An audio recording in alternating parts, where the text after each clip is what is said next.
Bukan tidak mungkin tahun depan, jumlah gerai Mixue akan mengalahkan gerai Starbucks yang saat ini telah memiliki lebih dari 33.483 gerai di seluruh dunia, dan Mixue sendiri sangat mungkin mampu menjual kopi ala Starbucks dan menjualnya hanya sepertiga dari harga jual Starbucks.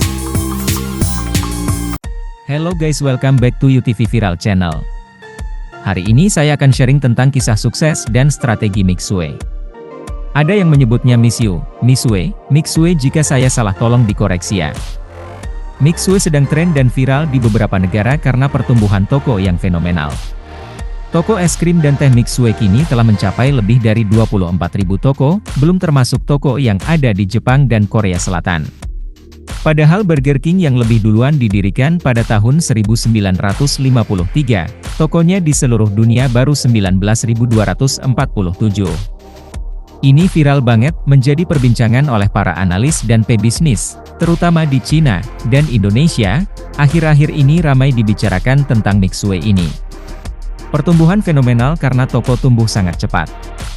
Analis Momentum Works bahkan memprediksi Mixue akan mengalahkan F&B nomor 1 dunia, McDonald's dalam jumlah toko dalam 3 tahun ke depan.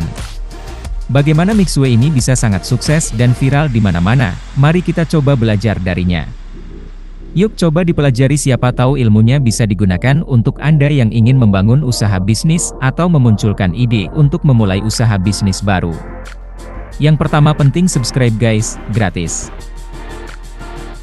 Pertama kita belajar tentang DNA bisnis Mixue dari sejarah Mixue.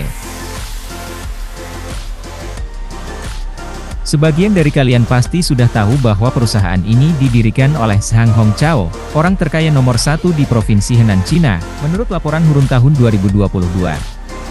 Mixue berencana akan melakukan IPO perdana, melantai di Bursa Efek Hong Kong tahun ini, dengan tujuan mengumpulkan dana hingga 9,5 miliar US dollar. Dana yang terkumpul akan digunakan Mixue untuk mengembangkan brand baru, Lucky Cup dan Gelato Ice Cream. Tahukah Anda bahwa Zhang Hongchao untuk mencapai kesuksesan sekarang, gagal berkali-kali dan mencoba banyak bisnis selama bertahun-tahun. Beternak burung puyuh gagal, jual telur ayam gagal, jual jajanan pinggir jalan gagal, jual manisan labu juga gagal. Zhang Hongchao adalah anak petani miskin di desa Sangjiu. Di awal usahanya tanpa modal. Ia mengumpulkan modal dengan menabung gajinya bekerja sebagai pramusaji di warung makan untuk membiayai kuliah di Universitas Ekonomi Henan. Pada tahun 1997, ia membuka usaha es serut dan menjualnya dengan harga murah dari gaji yang ia tabung, namun akhirnya gagal lagi saat musim dingin tiba, sehingga terpaksa menutup usahanya kembali.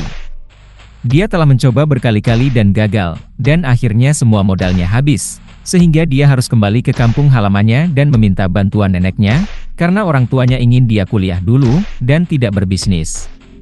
Pada tahun 1998 setelah mendapat pinjaman dari neneknya, dia mengajak adik laki-lakinya Zhang Hongfu membangun bisnis bersama. Mereka membuka usaha restoran kecil yang menjual makanan Cina dan Barat, mereka pindah tempat hingga 4 kali. Pada tahun 2006 es krim cone dengan gaya obor menjadi trending di Cina menjelang perhelatan Olimpiade Beijing 2008, sehingga harga es krim meningkat berkali-kali lipat. Melihat kesempatan ini, Zhang Hongchao kembali ke kampung halamannya untuk belajar membuat telur gulung untuk kue es krim kerucut renyah selama sebulan. Kemudian Zhang Hongchao bereksperimen lagi untuk membuat es krim yang enak, siang dan malam. Dia minum 3 liter air setiap hari untuk membedakan setiap rasa es krim yang dia buat dan meminta semua anggota keluarganya untuk mencicipinya. Setelah berbulan-bulan seluruh keluarganya menjauh karena takut mencicipi rasa aneh yang tidak enak. Zhang Hongchao tidak menyerah, dia memberikan diskon kepada setiap pengunjung restorannya yang ingin mencicipi dan memberikan saran rasa yang enak kepadanya. Akhirnya, dia menemukan resep terbaik dan mulai menjual es krim dengan harga sangat rendah 2 yuan, sementara yang lain menjualnya lebih dari 10 yuan. Gigih berjuang, tidak mudah menyerah, dan tetap jeli melihat peluang. Pada tahun 2007 warung Mixue pindah ke tempat baru di perempatan Dongfeng. Disinilah kesuksesan dimulai, penjualan es krim cone dan minuman buah sangat bagus. Toko itu sangat ramai, banyak orang ingin bergabung dengannya menjual teh buah dan es krim cone. Zhang Hongchao dan saudaranya membuka 26 waralaba pertama mereka.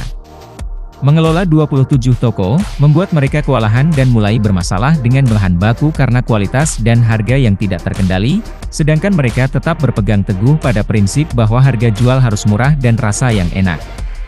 Jelang Imlek penjualan menjadi sangat ramai, membuat setiap toko membutuhkan bahan baku lebih banyak, timbul kesulitan bahan baku, harga bahan baku menjadi mahal, karena umur simpan buah yang pendek. Banyak buah yang kadaluarsa tetapi harus tetap tersedia tanpa gangguan, banyak toko terpaksa tutup karena kehabisan persediaan bahan baku, ada juga toko yang menggunakan bahan kadaluarsa, yang akhirnya merusak dari mulut ke mulut sehingga semakin sedikit orang yang datang.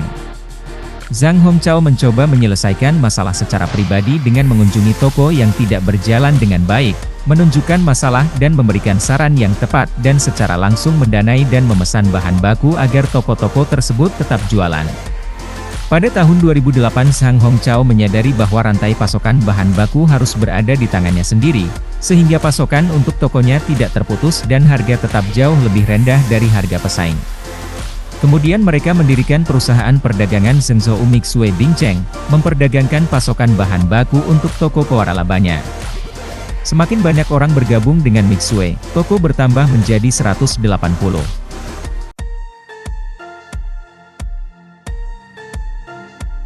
Zhang Hongchao dan saudaranya mengubah F&B Company menjadi Supply Chain Trading Company. Zhang Hongchao secara pribadi mengunjungi desa demi desa untuk mencari bahan baku berkualitas tinggi.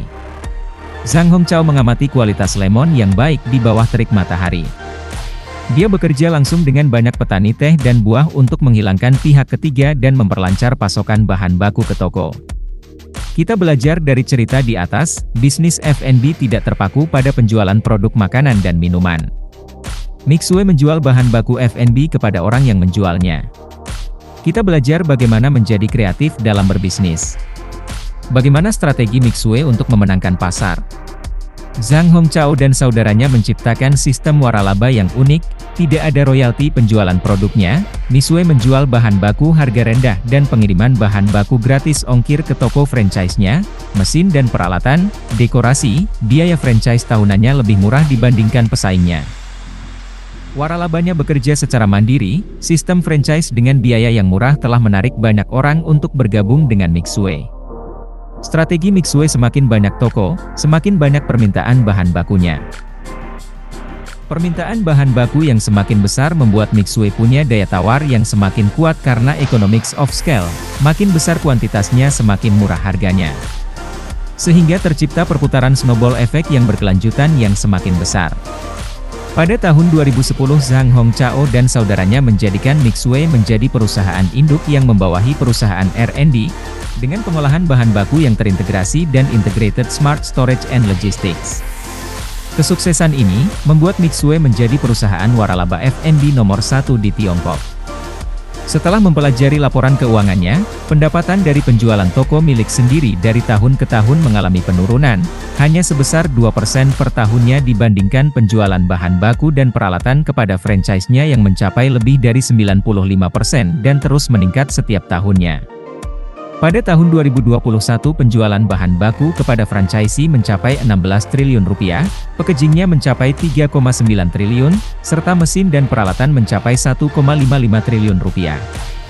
Pada tahun 2022 Mixue telah menginvestasikan lebih dari 669 juta US dollar untuk perusahaan riset dan pengolahan bahan baku terintegrasi termasuk lahan perkebunan lebih dari 1.000 hektar serta investasi di perusahaan penyimpanan logistik berteknologi tinggi hampir 1 juta US dollar.